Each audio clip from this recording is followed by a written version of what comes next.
Hello student, welcome to the Nishan classes Kota Rajasthan. 10th CBSE board का जो अभी 20 फेब 2025 को जो बोर्ड का पेपर हुआ है उसका सॉल्यूशन हम लोग आपके लिए लेकर आए हैं। आज हम लोग उसका सॉल्यूशन जो है कंप्लीटली सॉल्यूशन बायोलॉजी ओनली उसका हम लोग करने वाले हैं। हम लोग फिजिक्स, केमिस्ट्री और बायो तीनों का ही जो है एक साथ सॉल्यूशन जो है एक साथ ही आपको मिलने वाला है। लेकिन मैं यहाँ पर ओनली बायो पोर्शन को जो है वो सोल्व करवाऊंगा, उसके बाद फिजिक्स का, देन केमिस्ट्री का। तो इस तरह से पूरी साइंस का सॉल्यूशन आपको मिलने वाला है हमारी ऑनलाइन जो है यूट्यूब पर भी और हमारी क्लासेस जो होती है वहां पर भी। तो आज हम लोग जो है वो सॉल्यूशन स्टार्ट करते हैं। ये जो सॉल्यूशन है ये सीबीएसई बोर्ड का सेट फर्स्ट बोर्ड का जो है पेपर है वो सेट फर्स्ट का सॉल्यूशन है। इसी तरह आपके जितने भी सेट आए हैं उनका सॉल्यूशन आपको यहाँ पर मिलने वाला है। तो हम लोग सेट फर्स्ट जो है सीबीएसई का वो स्टार्ट करने वाले हैं। फर्स्ट क्वेश्चन जो बायोलॉजी का आता है वो है क्वेश्चन नंबर 8 है। क्वेश्चन नंबर 8 एमसीक्यूज का है, सेक्शन ए का। तो ये है हमारा question. A tall pea plant with a round seed is crossed with a short pea plant with a wrinkled seed. The F1 generation will be। तो F1 generation में हमें क्या ऑब्टेन होता है उसकी बेसिस पर रिजल्ट बताना है।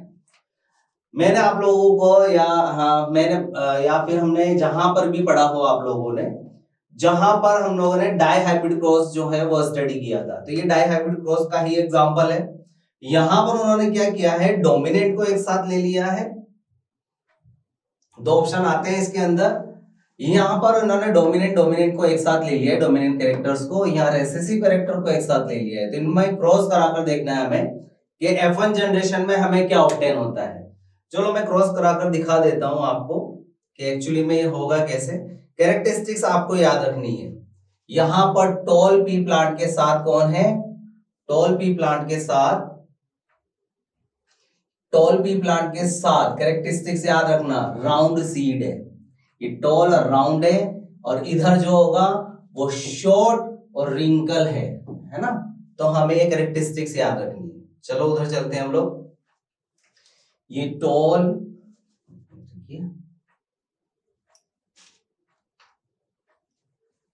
ये टॉल प्लांट है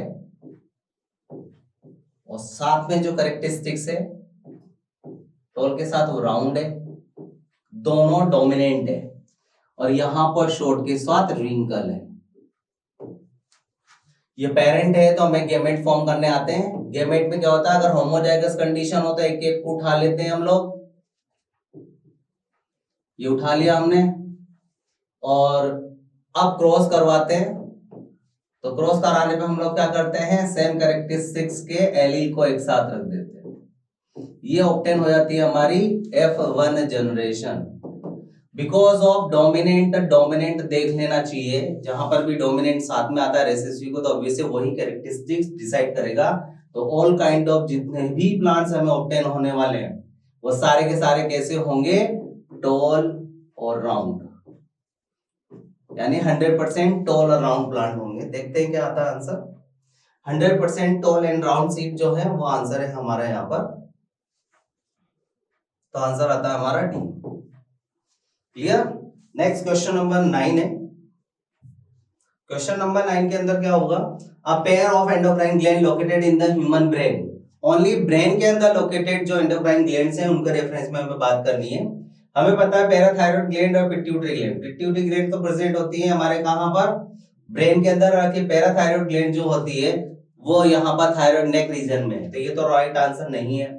pineal and thymus, pineal gland जो है वो ब्रेन के अंदर है, हिंड ब्रेन साइड में, और थाइमस ग्लैंड जो है वो यहाँ पर होती है। तो ये भी रॉन्ग आंसर है। हाइपोथैलेमस है थाइमस, ये थाइमस फिर आ गया इसके साथ। तो लास्ट है हाइपोथैलेमस और पीनियल। हाइपोथैलेमस और पीनियल दोनों जो है वो ब्रेन के अंदर है, तो इसका आंसर भी आता है डी। नेक्स्ट क्वेश्चन आता है हमारा 10th।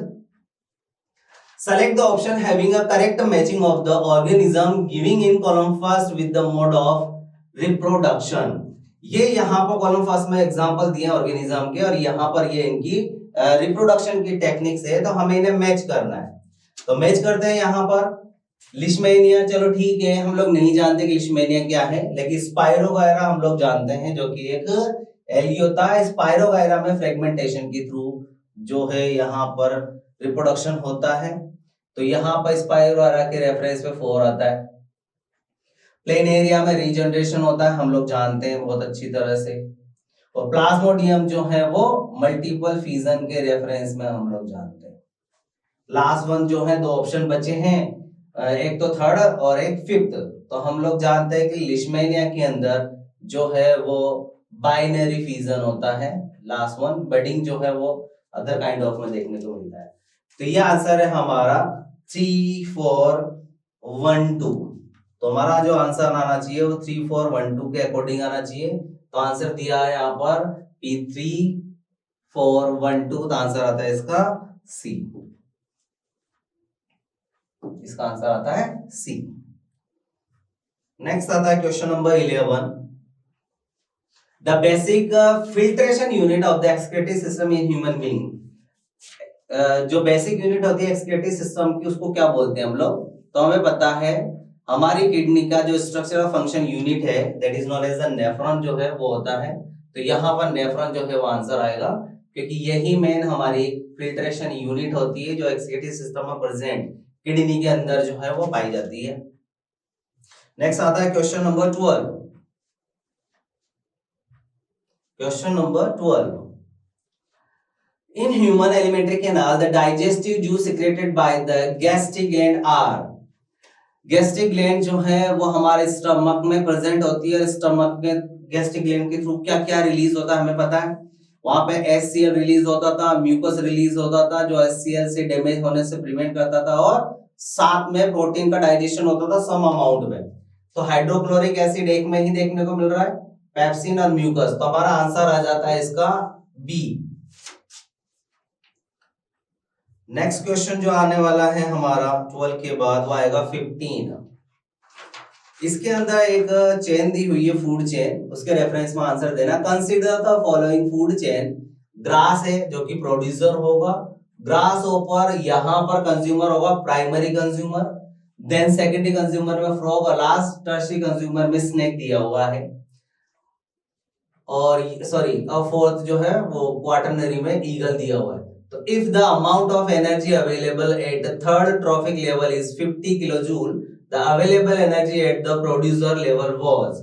तो यहां पर थर्ड ट्रॉपिक लेवल की एनर्जी दी हुई है हम लोगों को, थर्ड ट्रॉपिक लेवल की एनर्जी दी है, कितनी है 50 किलो जूल। और ये फर्स्ट प्रोड्यूसर के रेफरेंस यानी ग्रास के रेफरेंस में पूछा है। तो प्राइमरी ट्रॉपिक लेवल होता है first trophic level, second trophic level और third trophic level. Trophic level third में 50 किलो जूल फ्रॉक की जो है वो एनर्जी। यहां पर वो इसके रिवर्स में बात कर रहा है कि इधर चलेंगे तो प्रोड्यूसर की जो है वो एनर्जी कितनी होगी। तो हमें पता है one trophic level to other trophic level जब भी हम लोग ट्रेवल करते हैं तो वहां पर 10% जो है वो एनर्जी ट्रांसमिट होती है। तो अगर फ्रॉग में एनर्जी 50 किलो जूल है तो ऑब्वियस है जस्ट रिवर्स हो जाएगा। सो ये किसका 10% है? 50 500 का 10% है। चाहो तो निकाल के बता सकता हूं। ये 500 का अगर 10% हम लोग निकालते हैं तो कितना आंसर आता है? 50 आता है। तो ये इसका 10% फ्रॉग पर है 50, तो ये 500 हुआ, इसमें एक और ऐड कर दो तो ये 5000 हो जाएगा, ये 5000 हो जाएगा। चाहो तो निकाल सकता हूँ 500 किसका आता है, 5000 का 10% अगर हम लोग निकालते हैं तो क्या आंसर आएगा हमारा 500। ठीक, तो ये 500 5000 का 10% हुआ।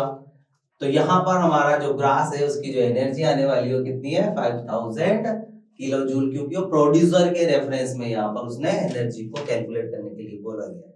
नेक्स्ट क्वेश्चन नंबर 16 आता है the incorrect statement about the ozone. Ozone layer के रेफरेंस में हमें इनकरेक्ट स्टेटमेंट को सेलेक्ट करना है।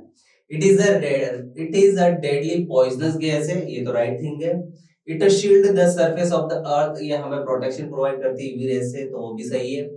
It is used as the refrigerant and in the fire existing या बोल सकते हैं extinguishers, फायर एग्जीक्यूटर्स या रेफ्रिजरेटर में कोई काम नहीं आती है, रेफ्रिजरेटर में सीएफसी आती है। तो इसका एक और आंसर है, it is form the combining oxygen molecule with the free oxygen. तो ये भी राइट थिंग है, ओजोन जो है वो ऑक्सीजन प्लस फ्री ऑक्सीजन के साथ बाइंड होकर O3 बनाती है। तो ये राइट है, ये राइट है, ये राइट है। तो आंसर जो है वो हमें इनकरेक्ट चूज करना है। तो आंसर आता है हमारा सी के, रेफ्रिजरेटर वगैरह में यूज होती है, जो कि एक रॉन्ग थिंग है। क्लियर?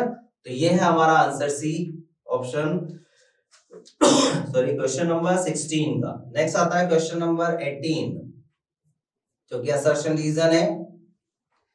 असर्शन दिया हुआ है कि xylem tissue moves water and minerals obtained from the soil by the root. ये पता है हमें, जाइलम वाटर का कंडक्शन करते हैं, और हमें पता है वाटर कहां से लिया जाता है, सॉइल से। तो सॉइल से जाइलम में जाता है, और जाइलम जो है इसका कंडक्शन करता है। रीजन दिया है, xylem tissue is found only in the root of a plant. Xylem tissue जो है केवल और केवल रूट के अंदर पाया जाता है, ये ऐसा यहाँ पर बोला गया है। जबकि जाइलम जो है वो ओनली रूट में ही नहीं पाया जाता, अदर काइंड ऑफ थिंग्स में भी पाया जाता है। लेकिन यहाँ पर ये बोला गया है कि जो जाइलम है वो tissue is found only in the roots of the plant. Only roots पे थोड़ी पाया जाता है। रूट से तो अराइज होता है, रूट्स तक होता है, पर रूट से अराइज होकर वो स्टेम में भी जाता है, ब्रांचेस में भी जाता है, तभी तो वाटर का कंडक्शन हो पाता है। तो ठीक है, आर जो है वो एक रॉन्ग थिंग लग रही है मेरे को, और ए स्टेटमेंट जो है राइट है, यानी ए राइट है और आर जो है वो रॉन्ग स्टेटमेंट है। तो यहाँ पर ए ट्रू और आर फॉल्स, तो मुझे ऑप्शन सी इसका आंसर लगता है। इसका आंसर आएगा सी, मतलब असर्शन जो है वो राइट है और जो रीजन है वो फॉल्स है, क्योंकि xylem tissue only and only हमें रूट्स में ही देखने को नहीं मिलते हैं। नहीं, जाइलम टिश्यूज के रेफरेंस में बात हो रही, तो ऑब्वियस आंसर ए आएगा। जाइलम टिश्यूज जो है वो टिश्यूज जो है वो एक्चुअली में मिलते हैं कहाँ, ओनली रूट रीजन में ही। उसके बाद जाइलम ट्रैकिट्स और वो अराइज हो जाती है। तो ये आंसर आएगा इसका सही, ए है। ये यहाँ पर कंडक्ट करता है वाटर का, ये ओनली टिश्यूज जो है वो रूट्स में पाए जाते हैं। तो यहाँ पर दोनों राइट है। आर जो है उसको एक्सप्लेन भी करता है, क्योंकि रूट पे प्रेजेंट होने की वजह से वहां पर वाटर को कंडक्ट कर पाएगा। नेक्स्ट क्वेश्चन आता है हमारा 20 sorry question number 20 assertion reason की है। Food web is a network of several food chains operating in a ecosystem. हमें पता है फूड वेब क्या होता है, फूड चेन के नेटवर्क को ही फूड वेब बोलते हैं। फूड वेब जो है वो डिक्रीजेस करती है स्टेबिलिटी ऑफ एन इकोसिस्टम। यहाँ पर फूड वेब जो है वो डिक्रीज करती है स्टेबिलिटी ऑफ एन इकोसिस्टम, जो कि एक रॉन्ग थिंग्स है ना। ये हमारे इकोसिस्टम की स्टेबिलिटी को डिक्रीज नहीं करती है। तो आर जो है एक रॉन्ग स्टेटमेंट है, पर ए एक राइट स्टेटमेंट। तो असर्शन राइट है यानी ट्रू, और आर फॉल्स है, तो हमारा ऑप्शन आता है सी। इसका आंसर क्या होगा, इसका आंसर होगा सी, यानी कि असर्शन जो है वो राइट है और रीजन जो है वो फॉल्स है। ये क्वेश्चन नंबर 20 का आंसर हमारा ऑप्शन सी, असर्शन रीजन के अंदर। क्वेश्चन नंबर 22 पर आ जाओ। दो क्वेश्चन है। How is brain protected in our body. Brain जो है हमारी बॉडी के अंदर किस तरह से प्रोटेक्टेड होता है। पहला, एक हार्डर कवरिंग स्कल प्रेजेंट होता है हमारी बॉडी के अंदर। तो एक तो स्कल है जो कि एक बोनी केज की फॉर्म में है। तो स्कल जो है हार्डर वन होने की वजह से, इसकी वजह से हमारा ब्रेन जो है प्रोटेक्टेड है। इसके अलावा एक फ्लूइड जो होता है सेरेब्रो स्पाइनल फ्लूइड, जो कि ब्रेन को प्रोटेक्शन प्रोवाइड करता है, सारा शॉक एब्जॉर्बर कर लेता है। तो दो की वजह से ही हमारे ब्रेन में क्या होता है, प्रोटेक्शन जो है वो दी जाती है। सेकंड ऑप्शन है, क्वेश्चन है 22 का ही। A doctor find in one of his patient that he is not maintaining a proper posture and balance. उन्होंने एक पेशेंट है उनका जो कि सही से ना सीधा खड़ा हो सकता है ना चल सकता है, पोस्चर वगैरह नहीं बना सकता, जिसमें एकदम सीधा खड़ा हुआ बैलेंस भी किया हुआ है, वो नहीं कर पा रहा है। तो वो उसके रेफरेंस से पूछ रहा है कि state the reason of brain, also the part of brain which is responsible for it. तो ये यहाँ पर पूछ रहा है कि ये पोस्चर और बैलेंस को क्यों मेंटेन नहीं कर पा रहा है। इसके रेफरेंस में आपको ब्रेन का जो रीजन है वो उसका नाम देना है कि ब्रेन का वो कौन सा रीजन या पार्ट है जिसकी जो इसके लिए रेस्पॉन्सिबल होता है, जो पोस्चर और बैलेंस को मेंटेन करता है। इसका सीधा सीधा एग्जांपल आंसर आता है, हिंड ब्रेन में प्रेजेंट जो सेरिबेलम होता है वो पोस्चर सेरिबेलम वो पोस्चर और बैलेंस के लिए रेस्पॉन्सिबल होता है। तो ये याद रखिएगा आप, हिंड ब्रेन में प्रेजेंट सेरिबेलम वो पोस्चर और बैलेंस के लिए रेस्पॉन्सिबल होता है, यही इसका आंसर है। आइडेंटिफाई, नेक्स्ट क्वेश्चन आता है हमारा 23rd। Proteins control the expression of various characters. हमारी जो प्रोटीन होती है हमारी बॉडी के अंदर बहुत सारे कैरेक्टरिस्टिक्स को जो है वो कंट्रोल करती है। Explain this statement by taking an example of tallness as a characteristic in plants. यहाँ पर एक एग्जांपल भी देना है कि प्लांट के अंदर जो टॉलनेस है वो एक प्रोटीन की वजह से ही मेंटेन होती है।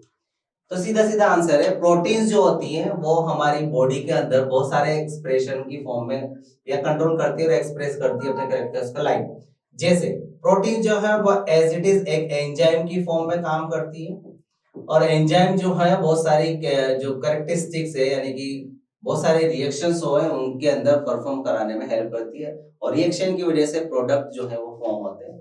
दूसरा, एंजाइम की तरह बिहेव करने के अलावा ये यहाँ पर ट्रांसक्रिप्शन फैक्टर की तरह भी है, बिहेव करता है। ट्रांसक्रिप्शन फैक्टर है ये,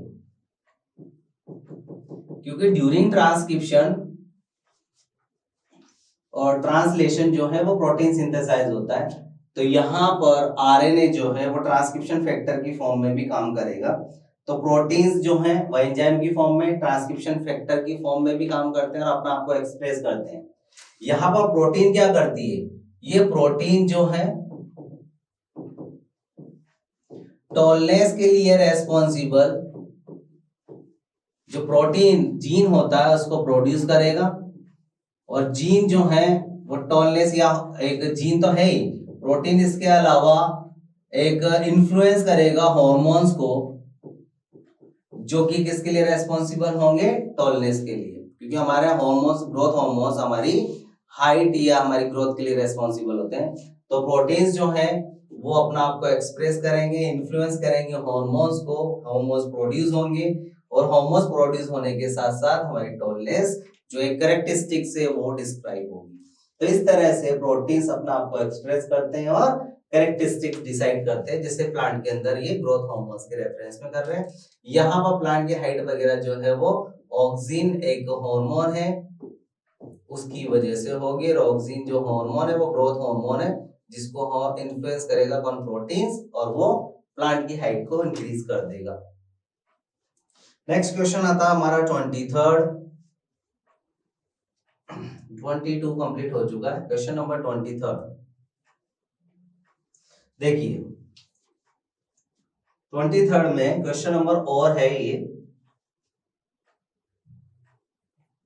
22 का ए हो गया है, 22 का बी भी हो गया है। अब क्वेश्चन नंबर 23rd देखते हैं हम लोग।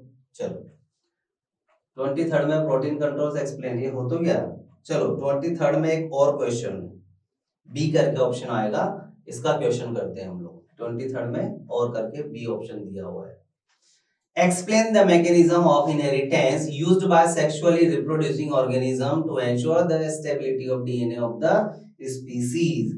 यहाँ पर हमें एक्सप्लेन करना मैकेनिज्म ऑफ इनहेरिटेंस की used by sexually reproducing organism to ensure the stability of DNA of the species. Sexually transmitted disease के अंदर किस तरह से डीएनए जो है वह स्टेबिलिटी शो करता है किसी भी पर्टिकुलर स्पीसीज में जो सेक्सुअल रिप्रोडक्शन को परफॉर्म करते हैं। तो हमें पता है सेक्सुअल रिप्रोडक्शन के अंदर जो है वो गैमेट्स जो है वो इन्वॉल्व होते हैं, और गैमेट्स का प्रोडक्शन किसकी वजह से होता है, डिवीजन है मियोसिस की वजह से। तो अगर पेरेंट है तो पेरेंट्स के अंदर मियोसिस डिवीजन होगा जिससे गैमेट्स का प्रोडक्शन होगा, जिनको हम लोग जर्म सेल भी बोल सकते हैं और करके, ये जर्म सेल है। तो यहां पर एक सेल होगी, गेमेट मदर सेल, जो कि पेरेंट्स के अंदर होगी और उसमें मियोसिस होगा। मियोसिस की वजह से गेमेट फॉर्म होंगे और गेमेट जो है वह हैप्लॉइड होते हैं, मींस क्रोमोसोम नंबर क्या हो जाएंगे, हाफ हो जाएंगे कंपैरेटिवली मदर, ये हाफ हो जाएंगे क्रोमोसोम नंबर। और हमें पता है सेक्सुअल रिप्रोडक्शन में जो भी ऑफस्प्रिंग या प्रोजेनी प्रोड्यूस होगी वो मेल और फीमेल जो पेरेंट्स होते हैं, एक फादर एक मदर, तो मेल और फीमेल के गैमेट्स इन्वॉल्व होंगे। जब हाफ क्रोमोसोम के साथ अगर मेल का, तो सेम फीमेल का गैमेट भी आएगा। मेल गैमेट को अगर मैं यहाँ पर इसको सपोज कर रहा हूं तो ये गैमेट जो है वो स्पर्म है और स्पर्म के अंदर हाफ क्रोमोसोम है। सेम एज इट इज अगर फीमेल के रेफरेंस में मैं बात करूं तो फीमेल के रेफरेंस में जो गैमेट होगा वो एग होगा और एग भी जो है वो हैप्लॉइड होता है। यहाँ पर भी क्रोमोसोम जो है वो हाफ ही होंगे। तो देखो वो किस तरह से अपना आपको वापस स्टेबल कर लेंगे। क्रोमोसोम नंबर हाफ हो रहे हैं तो क्रोमोसोम के अंदर जो डीएनए होगा वो डीएनए भी क्या हो जाएगा, हाफ हो जाएगा। तो यहां पर गैमेट स्पर्म के अंदर क्रोमोसोम और डीएनए हाफ हाफ हो चुका है, same as it is female gamete एक के अंदर भी क्रोमोसोम और डीएनए अमाउंट जो है वह हाफ हो जाएगा कंपैरेटिवली अपने पेरेंट्स।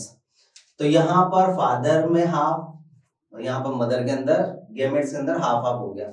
अब यहाँ पर ये स्टेबल वापस कैसे होगा किसी भी स्पीसीज में, हमें पता है दोनों गैमेट फ्यूजन में पार्टिसिपेट करते हैं यानी फर्टिलाइजेशन करते हैं।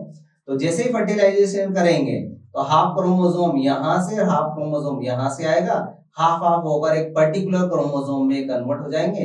हाफ हाफ डीएनए भी एक पर्टिकुलर डीएनए जो है वो एक नंबर जो कि स्टार्टिंग में था पेरेंट्स के अंदर वो वापस आ जाएगा। और हाँ वो दोनों का कॉम्बिनेशन होगा, लेकिन हाँ नंबर्स तो स्टेबल हो गया ना। जो पेरेंट्स के अंदर जो कि एक डिप्लॉयड कंडीशन थी वो डिप्लॉयड कंडीशन प्रोजेनी में वापस क्या हो गई है, स्टेबल हो गई है, रीअरेंज हो गई है। तो यही बोला है कि स्टेबिलिटी ऑफ डीएनए को शो करना है। तो ये हो गया, ये देखो प्रोजेनी के अंदर क्रोमोसोम और डीएनए जो पेरेंट्स में थे सेम एज इट इज वापस डिप्लॉयड हो गए हैं और इस तरह से स्टेबल ही रहते हैं one generation to other generation. ये है इसका आंसर। नेक्स्ट क्वेश्चन आता है हमारा क्वेश्चन नंबर 26। क्वेश्चन नंबर 26 जो है we do not clean natural ponds or lakes, whereas an aquarium or a swimming pool needs to be cleaned regularly. Why? Swimming pool वगैरह को हम लोग क्लीन करते रहते हैं रेगुलरली, लेकिन पॉन्ड्स लेक वगैरह जो नेचुरल होते हैं उनको कभी भी नहीं करते। उसका रीजन पूछा है यहाँ पर ऐसा क्यों किया जाता है, तो हमें पता है नेचुरल जितने भी रिजर्वोयर है वहां पर अदर एलिमेंट के साथ साथ एक मेन एलिमेंट है जो कि होता है डीकंपोजर। ये डीकंपोजर्स भी प्रेजेंट होते हैं नेचुरली उनके अंदर और डीकंपोजर जो है वो वाटर क्लीन करने में हेल्प करते हैं। तो वाटर क्लीनिंग में हेल्प करने की वजह से हेल्प इन वाटर क्लीनिंग, और वाटर क्लीनिंग में हेल्प करने की वजह से वाटर क्लीनिंग हो जाता है automatically because of dead decade particles को डीकंपोजर जो है वो फीड कर जाते हैं और पानी को थोड़ा सा क्लियर कर देते हैं। स्विमिंग पूल वगैरह के अंदर डीकंपोजर नहीं होता है तो वहां पर हमें पर्टिकुलर टाइम ड्यूरेशन में उसको क्लीन करना पड़ता है। ये है इसका मेन आंसर। क्वेश्चन नंबर जो है वो आता है हमारा 29। नेक्स्ट क्वेश्चन हमारा 29 जो बायो का है। क्वेश्चन नंबर 29 तो रीड आउट करते हैं। Name the blood vessels that brings, blood vessels के रेफरेंस में हमें बात करना है, पहले क्वेश्चन को पढ़ना। ये ब्लड वेसल्स कौन सी वाली की बात कर रहा है, name the blood vessels that brings, जो कि कैरी करती है ऑक्सीजनेटेड ब्लड और डीऑक्सीजनेटेड ब्लड, पर कहां के लिए, हार्ट के लिए, ये याद रखना है। तो ये हार्ट भाई साहब,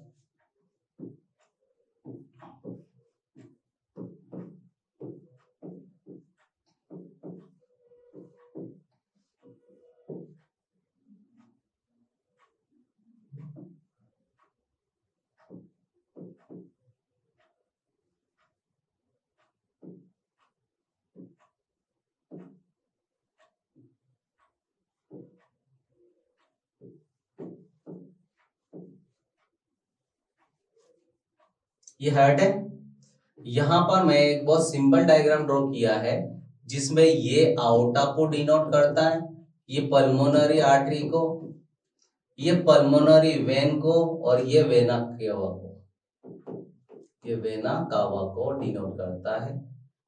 वेना कावा जो है एक मेन आर्टरी है और आउटा जो है एक मेन वेन है और ये मेन आर्टरी है। इधर ये पल्मोनरी आर्टरी और ये, तो यहाँ से ब्लड कैरी करती है ऑक्सीजनेटेड को, ये भी ऑक्सीजनेटेड, यहाँ पर डीऑक्सीजनेटेड और ये डीऑक्सीजनेटेड। तो यहाँ पर ब्लड ऑक्सी है, इधर भी ऑक्सी है और इधर भी ऑक्सी है। यहाँ डीऑक्सी है, ये डीऑक्सी ब्लड है। अब मैं नहीं बोलूंगा बार बार कि कहाँ से आएगा, तुम लोगों को पता होना चाहिए, है ना, पूरा साल भर स्टडी किया तो डीऑक्सीजनेटेड ब्लड। अब ये सीधा बोल रहा है, पहला ऑक्सीजनेटेड ब्लड हार्ट में कौन लेके आ रहा है, टू हार्ट है यहाँ पर, टू हार्ट। तो देखो ऑक्सीजनेटेड ब्लड को पल्मोनरी वेन कैरी करके हार्ट में लेकर आ रही है, तो इसका पहले का आंसर आता है पल्मोनरी वेन। क्लियर। सेकंड पूछा डीऑक्सीजनेटेड को हार्ट में कौन लेकर आ रहा है, देखो डीऑक्सीजनेटेड ब्लड को कौन लेके आ रहा है, वेना केवा लेकर आ रही है, तो सेकंड का आंसर हो जाता है हमारा वेना कावा। ये एक वेन है, ये वेन है और ये भी वेन है, ये भी क्या है, वेन है, पल्मोनरी वेन। तो बोथ साइड में। फिर नेक्स्ट आता है also name that the chamber of the heart which receives deoxygenated blood.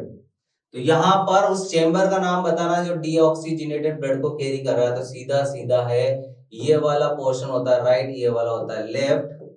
तो राइट एट्रियम जो है उसके अंदर ये है, ये वाला पोर्शन राइट एट्रियम। तो राइट एट्रियम में ही क्या हो रहा है, डीऑक्सीजनेटेड ब्लड कैरी हो रहा है, तो राइट एट्रियम इसका आंसर आता है। तो चेंबर का नाम आने वाला है राइट एट्रियम। फिर नेक्स्ट क्वेश्चन पूछता है which receives deoxygen and state how deoxygenated blood from this chamber is sent to lungs for oxygenation। अब यहां से ये ब्लड ऑक्सीजनेशन के लिए लंग्स में किस तरह से सेंड किया जाता है, तो सबसे पहले डीऑक्सीजनेटेड ब्लड वेना केवा जो मेन वेन है वहां के थ्रू राइट एट्रियम में आया, राइट एट्रियम से यहाँ पर राइट वेंट्रिकल में जाएगा और यहाँ पर ट्राइकास्पिड वाल ओपन होने के बाद जाएगा। तो ट्राइकास्पिड वाल ओपन होगा, यहाँ पर ब्लड आएगा, फिर यहाँ पर राइट वेंट्रिकल में ब्लड आने के बाद राइट वेंट्रिकल से ये ब्लड जाएगा, यहाँ पर सेमीलुनार वाल होते हैं पल्मोनरी आर्टरी के पास। तो सेमीलुनार वाल अब ओपन होगा क्योंकि यहाँ पर वेंट्रिकल्स के अंदर कॉन्ट्रैक्शन होगा, तो यहाँ से डीऑक्सीजनेटेड ब्लड सेमीलुनार वाल के ओपन होने की वजह से पल्मोनरी आर्टरी में जाएगा, पल्मोनरी आर्टरी से ये जाएगा लंग्स के अंदर। ये यहाँ पर मैंने एल्वियोलाई को ड्रॉ कर दिया है, ये यहाँ पर लंग्स में जो हमने ऑक्सीजन को अभी इनहेल किया है, ये ऑक्सीजन यहाँ पर इसके अंदर मिक्स हो जाएगी, यहाँ के बाद ब्लड ऑक्सीजनेटेड हो जाएगा और इसको पल्मोनरी वेन कैरी कर लेगी और इस तरह से कहाँ लेकर आ जाएगी, लेफ्ट एट्रियम में। तो इस तरह से ये कैरी करके ऑक्सीजनेशन के लिए लंग्स में लेकर जाती है, कौन लेके जाएगी, पल्मोनरी आर्टरी। कहां से, यहाँ पर राइट एट्रियम से राइट वेंट्रिकल, देन सेमिलर वाल से पल्मोनरी आर्टरी और देन लंग्स। तो ये पाथवे होगा, यही इसने पूछा है कि किस तरह से वो ये होगा। क्लियर। नेक्स्ट क्वेश्चन आता है हमारा क्वेश्चन नंबर 30। ये थोड़ा इंपॉर्टेंट है, याद रखिएगा, क्रॉस कराकर देखना ही पड़ेगा। चलो, the gene combination of purple flowered pea plant is denoted as, यहाँ पर WW जो कि डोमिनेंट कैपिटल में लेटर में, इसको उन्होंने पर्पल बोला है, and that a white flower small जो W है जो कि रेसेसिव सपोज करते हैं स्मॉल लेटर को, वो दिया है। तो यहाँ पर पर्पल डोमिनेंट कैरेक्टर और व्हाइट रेसेसिव कैरेक्टर है प्लांट का, तो फ्लावर का कलर लिया है यहाँ पर। When these two plants are crossed, F1 generation is obtained। तो यहाँ पर F1 जनरेशन जो है वो ऑब्टेन करनी है दोनों को क्रॉस कराकर। फिर उसने क्वेश्चन पुट अप किया है कि list 2 observation made by Mendel in F1 generation plant. तो हमें 2 ऑब्जर्वेशन देखने हैं कि F1 जनरेशन में मेंडल ने क्या क्या बोला था। आज हम क्रॉस कराते हैं। ये WW जो कि कैपिटल में है और ये W जो कि स्मॉल लेटर में है। कैपिटल डब्ल्यू पर्पल कलर को डिनोट करता है और यहाँ पर ये व्हाइट कलर को डिनोट करता है स्मॉल लेटर। ये कैपिटल में है और ये स्मॉल लेटर में मैंने इस तरह से डिनोट कर दिया, तो ये व्हाइट कलर को डिनोट करता है। दोनों होमोजाइगस कंडीशन में तो एक एक उठा लेते हैं हम लोग, ये इसके गेमेट बन जाते हैं, ये पेरेंट्स हैं, क्रॉस कराते हैं हम लोग, तो क्रॉस कराने में दोनों को एक साथ रख देते हैं, कैपिटल डब्ल्यू और स्मॉल डब्ल्यू को, तो ये हमारी आ जाती है F1 जनरेशन। क्लियर? ये दिखने में 1 प्लांट दिखता है पर एक्चुअली में 4 प्लांट्स होते हैं, क्योंकि हमने केवल अपने स्टेप्स को डिक्रीज करने के लिए ऐसा कर लिया है कि होमोजाइगस कंडीशन में हो तो एक एक उठा लो, वही गेमेट होते हैं। पर एक्चुअली में अगर मैं इंडिविजुअल इनको क्रॉस कराऊं एलील को सेपरेट करके, तो ये क्वेश्चन कैसे होगा, इधर देखो किस तरह से होगा। ये एक न्यू स्लाइड ले लेते हैं हम लोग।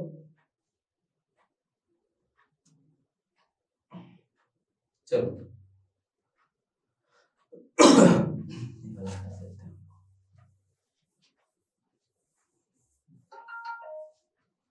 क्लियर? तो पर्पल को क्या लिया उन्होंने,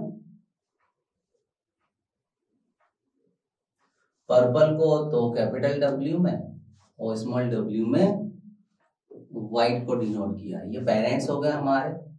अब ढंग से देखना, गेमेट्स जो हम बनाते हैं तो हम लोग अगर ईच एलील को सेपरेट करते हैं एज अ गेमेट और फिर क्रॉस कराते हैं तो एक्चुअल जो प्लांट है उनका नंबर आ जाएंगे। सेपरेट ना करके हमने एलील को एज इट इज उठा लिया, क्रॉस कराते हैं,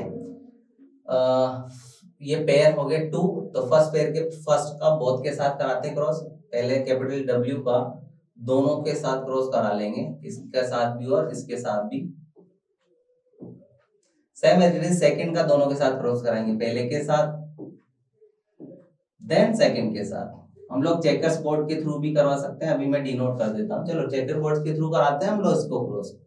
चेकर बोर्ड में क्या करते हैं हम लोग, बोथ साइड गेमेट्स रख देते हैं। यहाँ गेमेट है हमारा कैपिटल डब्ल्यू, यहाँ लिख देंगे स्मॉल डब्ल्यू और स्मॉल डब्ल्यू। क्रॉस कराकर देखते हैं चेकर बोर्ड के थ्रू, कैपिटल डब्ल्यू स्मॉल डब्ल्यू और कैपिटल डब्ल्यू स्मॉल डब्ल्यू।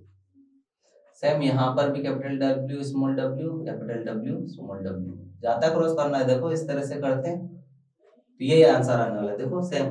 तो यहाँ पर ऑल काइंड ऑफ प्लांट्स जो होते हैं वो क्या ऑब्टेन होते हैं,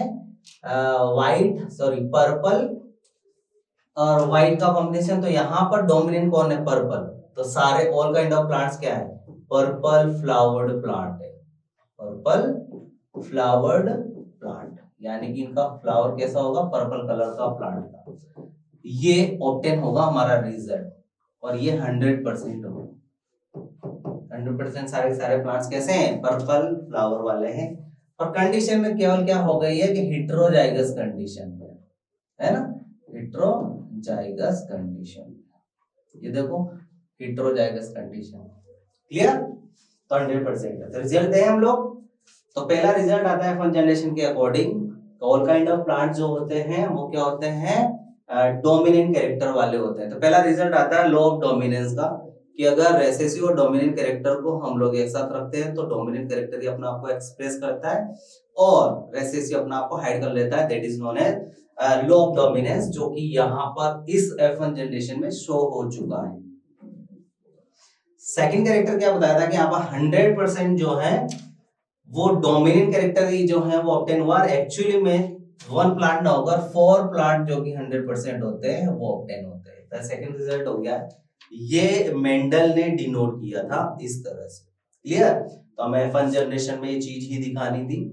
नेक्स्ट आता है बी क्वेश्चन, इसमें क्या पूछता है देखते हैं, गिव द, पहला percentage of white flowered plant and ratio of the gene combination WW, ये कैपिटल में है, हेटेरोजाइगस कंडीशन में, ये भी homozygous condition in F2 generation. तो F2 जनरेशन में हमें पहला percentage of white flowered plant निकालना है, F2 जनरेशन में निकालना है, तो इसके लिए हमें F2 जनरेशन पे जाना पड़ेगा।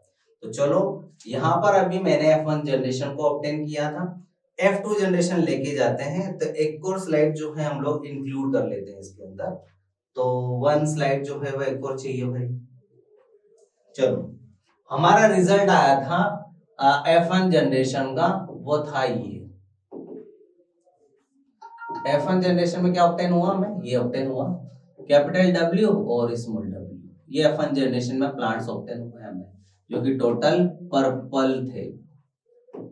F2 जनरेशन में सेल्फ पॉलिनेशन किया जाता है, तो सेल्फ पॉलिनेशन करा रहा हूं मैं सेम प्लांट के बिटवीन ही, वही हम लोग गेमेट बनाएंगे, ये पेरेंट्स हो गए 2, ये गेमेट सेकंड वाला चल रहा है, तो यहाँ पर हम लोग इनको सेपरेट कर देंगे बिकॉज ऑफ दोनों जो है वो अलग अलग कैरेक्टर्स को डिनोट कर रहे हैं, तो ये यहाँ पर हमने हेटेरोजाइगस कंडीशन में होने की वजह से अलग अलग सेपरेट कर ली। क्रॉस करा है हम लोग, चेकर बोर्ड जानते हैं हम लोग, तो ये चेकर्स बोर्ड बना रहा हूं मैं यहाँ पर, ये कैपिटल W और ये स्मॉल w, ये कैपिटल W और ये स्मॉल w, क्लियर। क्रॉस कराकर देखते हैं क्या आता answer, capital W capital W, capital W small w, capital W small w और ये स्मॉल w स्मॉल w। उसने क्या पूछा है देखो, उसने इन सब के रेशो पूछे हैं F2 जनरेशन के अंदर। पहला था पूछा, मैं कैरेक्टरिस्टिक्स लिख देता हूं इनकी ताकि हम लोगों को कोई प्रॉब्लम ना हो, क्लियर। तो मैं पहले कैरेक्टरिस्टिक्स लिख देता हूं, ये तो हुआ पूरा पर्पल, ये भी पर्पल, ये भी पर्पल और ये व्हाइट। अगर मैं टोटल को 100 सपोज करूं तो यहां पर हमें 25% तो प्योर टोल मिलता है और प्योर जो प्योर पर्पल और प्योर ही यहाँ पर ये 25% मिलता है, बाकी के 50% जो है 25% ये 25% ये सेम है, तो 50% हमें हाइब्रिड हेटेरोजाइगस कंडीशन में पर्पल देखने को मिलता है। तो हमारा क्वेश्चन क्या पूछ रहा है, वो पहला percentage of white flower plant को जो है वो डिनोट करना है, तो व्हाइट फ्लावर प्लांट हमें कितने ऑब्टेन हो रहे हैं देखो, ओनली 25%, तो इसका जो रेशो होगा या परसेंटेज पूछा है तो 25% इसका आंसर आता है। इसका आंसर क्या आएगा, पहले का 25% व्हाइट प्लांट ऑब्टेन होंगे। रेशो ऑफ द ये रेशो बताना है हमें, एक तो इसका और इसका, ये रेशो किस रेशो में ऑब्टेन हो रहे तो हमें पता है, ये वाला पर्पल तो 1 है, ये 2 प्लांट से और ये 1 है, तो 1:1 रेशो में ऑब्टेन हो रहा है। चाहो तो देख लो, ये रहा एक प्लांट तो ये रहा कैपिटल W, 2 ये रहे 2 और 1 रेशो ये रहा, तो इस तरह से 1:1 में रेशो में हमें ये ऑब्टेन होता है। फिर क्वेश्चन नंबर सी है, right one difference between dominant and recessive trait. Dominant जो होता है वो डिफरेंस दिखाना है हमें। डोमिनेंट का मीनिंग होता है वो कैरेक्टरिस्टिक्स जो कि होमोजाइगस कंडीशन में और हेटेरोजाइगस कंडीशन में अपने आप को डिनोट करता है, that is known as dominant, और रेसेसिव जो कि only heterozygous condition homozygous condition में ही अपना आप को एक्सप्रेस कर पाता है, that is known as recessive trait. देखो यहाँ पर ये इसी के रेफरेंस में ले लेता हूँ एग्जांपल, कैपिटल W तो होमोजाइगस कंडीशन हो गई, capital W small w heterozygous condition, दोनों में अपना आप को एक्सप्रेस कर रहा है, लेकिन यहाँ पर ये होमोजाइगस कंडीशन में ही अपना आप को एक्सप्रेस करता है, हेटेरोजाइगस कंडीशन में अपना आप को एक्सप्रेस नहीं कर पाएगा, क्यों, क्योंकि डोमिनेंट साथ में आने की वजह से अपना आप को, तो ये है मेन वन डिफरेंस डोमिनेंट और रेसेसिव का। तो ये हमारा क्वेश्चन नंबर 30 होता है यहाँ पर कंप्लीट। नेक्स्ट क्वेश्चन आता है हमारा क्वेश्चन नंबर 35।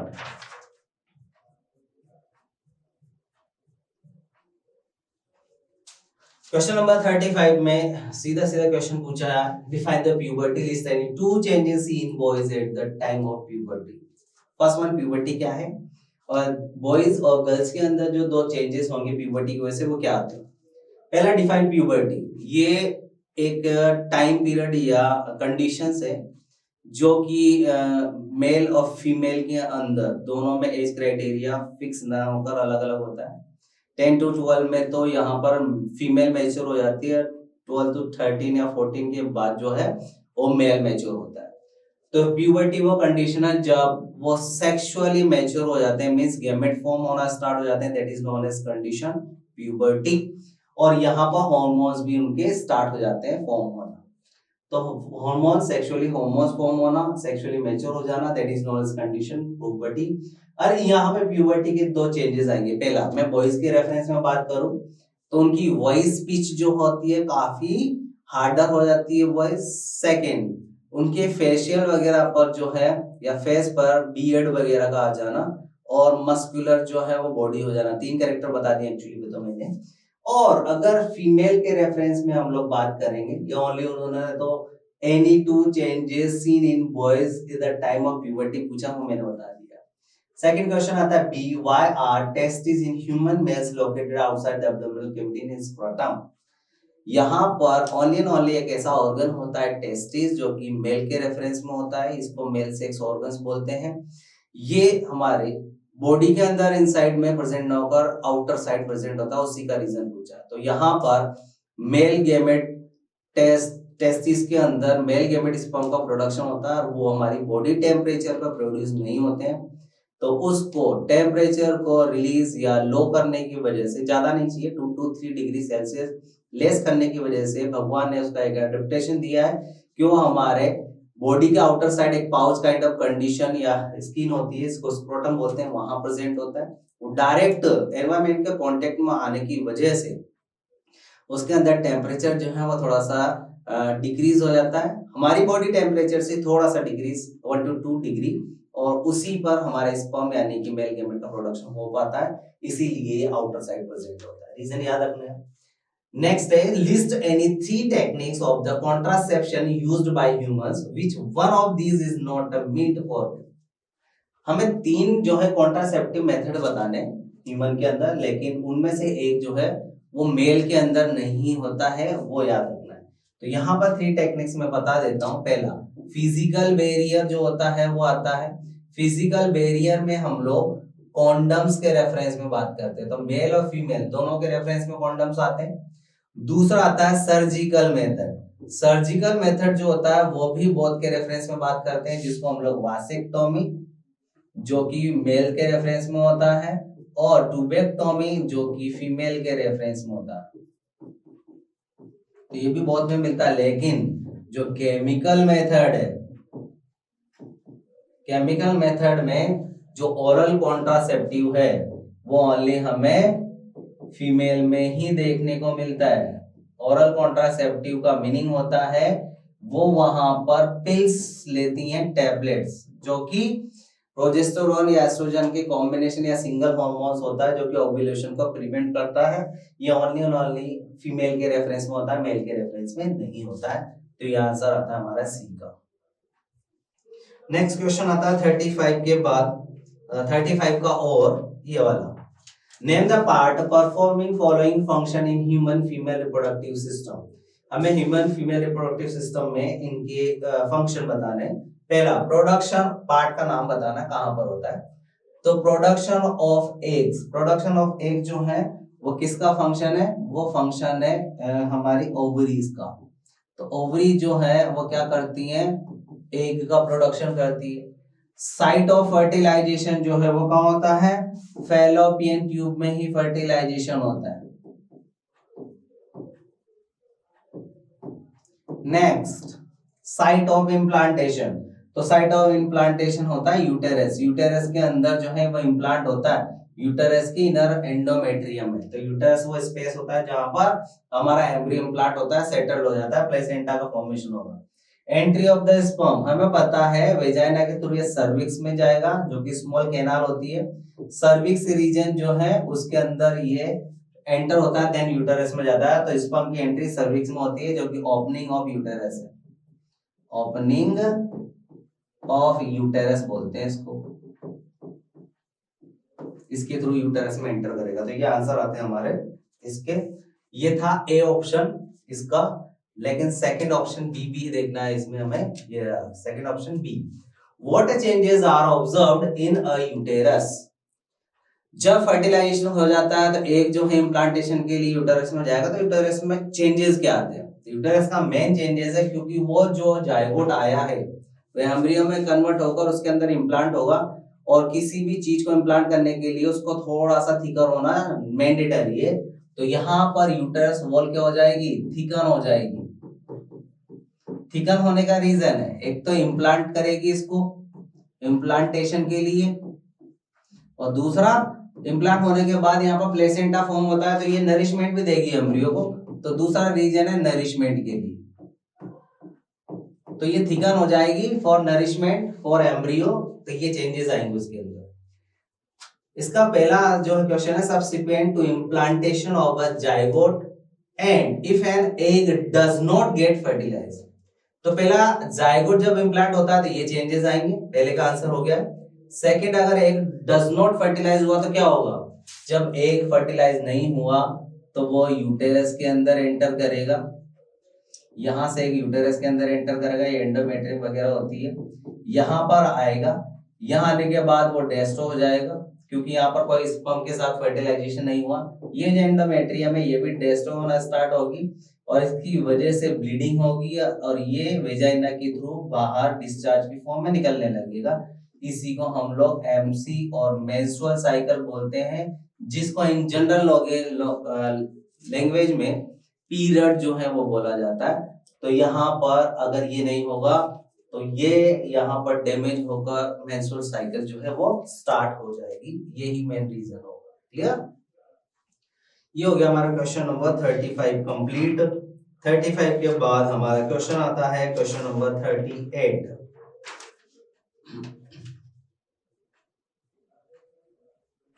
ये रहा हमारा question number 38। The growth movement of plants parts in which the direction of the stimulus determine the direction of the response is known as a tropic movement or tropism। Directional non directional two type के movement होते हैं। तो tropic movement जो होता है वो directional movement होता है, डायरेक्शन की तरफ होगा। Plants also have a non directional movement जिसको हम लोग नेस्टिक मूवमेंट भी बोलते हैं। तो अभी यहाँ पर हम लोगों ने बता दिया है दोनों मूवमेंट के रेफरेंस में। इसने पहला क्वेश्चन पुट अप किया है कि name the movement which causes X and Y to grow downwards and upward respectively. तो यहाँ पर ये जो प्लांट्स इसके अंदर एक्स और वाई में यानी रूट और स्टेम के अंदर जो अपवर्ड और डाउनवर्ड मूवमेंट हो रहा है, ये मूवमेंट को हमें कौन सा मूवमेंट है वो बताना है और दोनों के टाइप्स बताने हैं। तो ये जो मूवमेंट है वो एक्चुअली में ट्रॉपिक मूवमेंट है, आंसर आता है ट्रॉपिक मूवमेंट। और ट्रॉपिक मूवमेंट में भी एक्स और वाई क्या डिनोट कर रहे हैं, एक्स देखो टूवर्ड ग्रेविटी और ये नेगेटिव यानी अपवर्ड डायरेक्शन में जो है वो यहाँ पर ग्रेविटी के अगेंस्ट जो है वो मूव कर रहा है।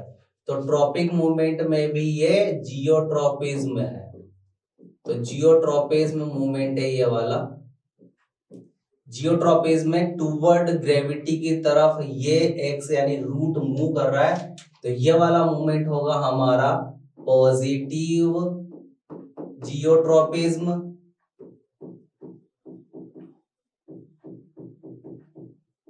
और ये ग्रेविटी के ऑपोजिट डायरेक्शन में, तो ये वाला होगा नेगेटिव जियोट्रॉपिज्म। तो एक्स पॉजिटिव जियोट्रॉपिज्म और वाई नेगेटिव जियोट्रॉपिज्म को शो करता है। ये आंसर आ गया पहले का। Second answer, write the name of a hormone that plays a major role in. पहला इसका भी फर्स्ट है फॉलिंग ऑफ लीव्स और रैपिड सेल डिवीजन। एक हार्मोन का नाम बताना है जो कि लीव्स के गिरने के लिए रेस्पॉन्सिबल होता है, फॉल डाउन होने के लिए, और रैपिड सेल डिवीजन के लिए रेस्पॉन्सिबल होता है। तो यहाँ पर उस हार्मोन का नाम है ऑक्सिन, सॉरी हार्मोन्स का नाम है falling of leaves. Abscisic acid जो है वो यहाँ पर एक एब्सिसिक एसिड जो कि फॉलिंग ऑफ लीव के लिए रेस्पॉन्सिबल होता है, जो कि एक ग्रोथ सप्रेसिंग हार्मोन है। और रैपिड सेल डिवीजन के लिए हार्मोन जो होता है वो साइटोकाइनिन होता है। तो आंसर आता है इसका abscisic acid falling of leave के लिए और रैपिड सेल डिवीजन के लिए साइटोकाइनिन जो है वो रेस्पॉन्सिबल होता है। क्वेश्चन नंबर 3 है इसका, A leaves of the sensitive plant move very quickly in response to touch. How is this stimulus of touch communicated and explain how the movement takes place? अगर हम लोग कोई प्लांट है जिसकी लीव्स को touch करते हैं तो उसकी वजह से उसके अंदर मूवमेंट होता है। मूवमेंट कैसे होता है, किस तरह से स्टिमुलस उसके अंदर मूव करते हैं और ये मूवमेंट जो है वो हो पाता है, लीव्स का सिकुड़ जाना या लीफ का कर्ली हो जाना। तो हमें पता है एक प्लांट है जिसको टच करने पर ऐसा होता है, इसका नाम है touch me not plant. Touch me not plant का जो बायोलॉजिकल नेम है that is known as mimosa pudica.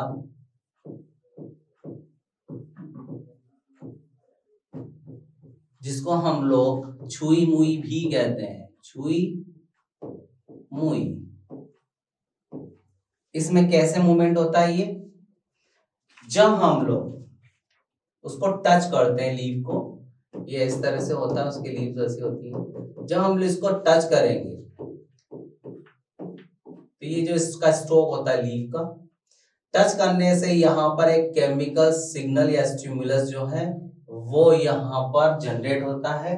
Leave से वो सिग्नल जाता है इसके स्टॉक को, इसके स्टॉक में प्रेजेंट रिसेप्टर उसको रिसीव करेंगे और यहाँ स्टॉक से जो वाटर है वो यहाँ से लूज होना स्टार्ट होता है। जैसे ही वाटर लॉस होकर मेन स्टेप में चला जाएगा तो यहाँ पर लीफ का जो टर्गर प्रेशर है, टर्गर प्रेशर का मीनिंग होता है जो उसको शेप मेंटेन करके रखा हुआ है। जैसे बलून के अंदर हम लोग एयर फिलअप करेंगे तो टाइट अप हो जाता है, वो टाइट अप होना को बोलते हैं टर्गर प्रेशर। तो यहाँ पर लीव्स जो है वो पानी फिलअप या वाटर फिलअप होने की वजह से टर्गर प्रेशर है उसके अंदर, इसकी वजह से खड़ी हुई है। जैसे ही टच करेंगे तो केमिकल सेंसेशन जो है वो जाएगा, वो यहाँ पर इस स्टॉक को जाएगा, रिसेप्टर रिसीव करेंगे, यहाँ से वाटर को लूज कर देंगे। जैसे वाटर लूज होगा टर्गर प्रेशर जो है वो डिक्रीज हो जाएगा। जैसे पर टर्गर प्रेशर डिक्रीज होगा तो लीव्स जो है वो ऐसे अरेंज थी वो इस तरह से जो है पोजीशन में आ जाएंगे, एक सिकुड़ जाएंगी, कॉन्ट्रैक्शन कर लेंगी। इसी को बोलते हैं हम लोग क्विक रेस्पॉन्स बाय या टच के थ्रू। तो ये एक्चुअली में इस तरह से परफॉर्म किया जाता है। क्लियर। नेक्स्ट क्वेश्चन आता है हमारा इसका ही और question. Name the plant hormone which is synthesized as the shoot tip. How does this hormone helps the plant to bend toward light? हमें ये बताना है कि जो हम टॉप मोस्ट पार्ट जो होता है शूट टिप, उस पर कौन सा हार्मोन फॉर्म होता है और वो किस तरह से लाइट की तरफ बेंड होने के लिए रेस्पॉन्सिबल होता है, कैसे बेंड कर जाता है। तो हमें पता है आंसर आएगा इसका, शूट टिप पर नेचुरली जो है वो एक हार्मोन फॉर्म होता है, नाम है उसका ऑक्सिन। ऑक्सिन जो होता है, ऑक्सिन हार्मोन जो होता है वो शूट टिप पर नेचुरली ही फॉर्म होता है। ये ऑक्सिन नेचुरली फॉर्म होता है। ये शूट टिप सपोज कर लो, ये शूट टिप है, यहाँ पर ऑक्सिन जो है मैं अभी ड्रॉ कर दूंगा, ये शूट टिप है। ये यहाँ पर सनलाइट सपोज कर लो, ये सन है यहाँ पर, ठीक है। शूट टिप पर मुझे किसको फॉर्म करना है या अरेंज करना है, ये एक स्टेम सपोज कर लो, शूट टिप होगी इसकी। यहाँ पर मैं देखना अभी ऑक्सिन को जो सिंथेसाइज होता है उसको अरेंज कर दिया, ये अरेंज कर दिया मैंने, ये इधर।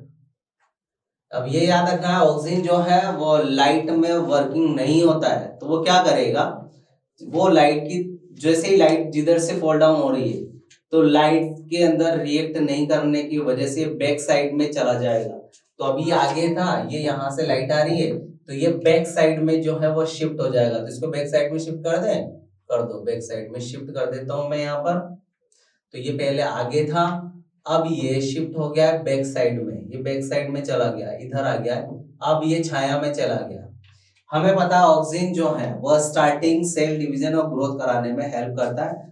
तो ये इधर जाने की वजह से यहाँ की सेल जो है वो सेल डिवाइड कर जो है कंटिन्यूअसली क्या करेंगी, सेल डिवीजन करके लेंथ में ग्रो करेंगी। इधर वाली सेल नहीं कर पा रही क्योंकि ऑक्सिन उधर शिफ्ट हो गया, तो इधर ही इधर सेल जो है वो ग्रो होने की वजह से, सेल डिवीजन करने की वजह से इस तरह से मूव करेंगे। ये वाला पोर्शन स्टेबल होने की वजह से, इधर इधर ग्रो होने की वजह से देखो ये किधर मूव कर गया, ये मूव कर गया टूवर्ड लाइट। तो हमें ऐसा लगता है कि लाइट की टूवर्ड मूव कर रहा है ऑटोमेटिकली सेंसेशन की वजह से, पर ऐसा नहीं होता है। ऑक्सिन की प्रेजेंस की वजह से सेल वहां पर फर्दर डिवीजन करके इस तरह से बहुत सारी सेल बन जाएंगी और वो इस तरह से बनने की वजह से इधर मुड़ जाएंगी, बेंड हो जाएंगी, तो हमें लगता है कि लाइट की टूवर्ड यानी कि फोटोट्रॉपिज्म शो कर रहा है। और फोटोट्रॉपिज्म मैक्सिमम किसकी वजह से होता है? ऑक्सीजन की प्रेजेंस की वजह से। तो ये क्वेश्चन आता है हमारा थर्ड, ऑक्सीजन, और ऑक्सीजन की वजह से इस तरह से मूव कर जाता है, बेंड कर जाता है। नेक्स्ट क्वेश्चन आता है हमारा, ये हमारा पेपर यहाँ पर फिनिश हो गया, ये लास्ट क्वेश्चन था हमारा। तो ये हमारा 10th CBSE सेट फर्स्ट जो है वो बायोलॉजी का सॉल्यूशन हो जाता है कंप्लीट। इसके बाद हम लोग मिलेंगे सेट सेकंड में जो कि बायोलॉजी का ही होगा। उस सेट सेकंड के बायोलॉजी का सॉल्यूशन हम लोग देखेंगे नेक्स्ट वीडियो में। और हाँ, याद रखिएगा ये ओनली बायो का पोर्शन है। इसके बाद यही सेट फर्स्ट में आपको फिजिक्स और केमिस्ट्री का सॉल्यूशन भी मिलने वाला है। हम लोग तीनों जो है वो सॉल्यूशन को मर्ज करके आपको एक साथ ही प्रोवाइड कराएंगे, तो आपको टेंशन लेने की जरूरत नहीं है। आपको ये एक ही वीडियो के अंदर देखने को मिलेगा पूरा सॉल्यूशन एक साथ विद सेट फर्स्ट। क्लियर? तो नेक्स्ट वीडियो में मिलते हैं हम लोग सेट सेकंड के साथ, जिसमें मैं वापस बायोलॉजी का सॉल्यूशन करवाऊंगा। तब तक निशान के साथ बने रहिए। निशान कोचिंग है तो पॉसिबल है, और निशान कोचिंग के साथ पढ़ते रहेंगे तो सब कुछ पॉसिबल ही होगा। सक्सेस कंफर्म 100% मिलेगी। Thank you so much. मिलते हैं नेक्स्ट CBSE 10th में सेट सेकंड के साथ with biology solution. Thank you.